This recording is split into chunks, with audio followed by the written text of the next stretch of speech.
मनोजजी, खरं तर फार कमी वेळामध्ये इतका भरघोस निधी मतदारसंघाला मिळवून देणारे तुम्ही असे आमदार ठरलेले आहात की जो टॉकिंग पॉइंट झालेला आहे. खरं तर अपक्ष म्हणून आपण लढला, त्याआधी आपण शेतकरी संघटनेमध्ये चळवळीमधून, संघटनेमधून पुढे आलेले होतात, तेव्हा सुद्धा आपण एकदा प्रयास केलेलात. केलं. पण यावेळी भाजपची साथ मिळाली आणि तुमची गाडी जी सुसाट, मला असं वाटतं, वेग त्या गाडीनं पकडलेला आहे की ज्याचा सगळ्यात जास्त फायदा हा उत्तर कराड मतदारसंघाला झालेला आहे. तर कधी आता अधिवेशन सुरू झालेलं आहे, तर कधी असं होतं का की सगळ्यात निधी उत्तर कराडला कसा चाललाय?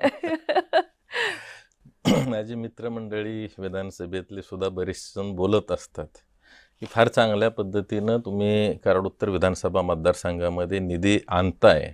थोडंसं आम्हाला पण त्यामध्ये सांगत जावं, म्हणजे आम्ही पण तुमच्याबरोबर येत जाऊ.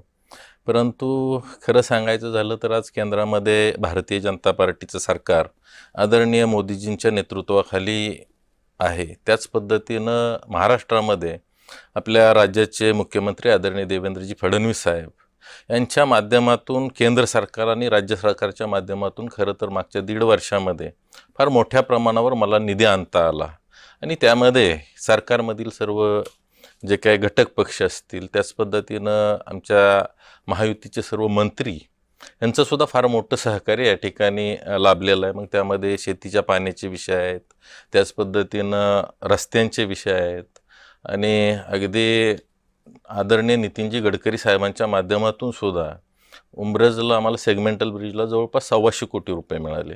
असे सर्व केंद्र आणि राज्य शासनाच्या माध्यमातून अतिशय चांगल्या पद्धतीनं या ठिकाणी खऱ्या अर्थानं निधी आणता आला.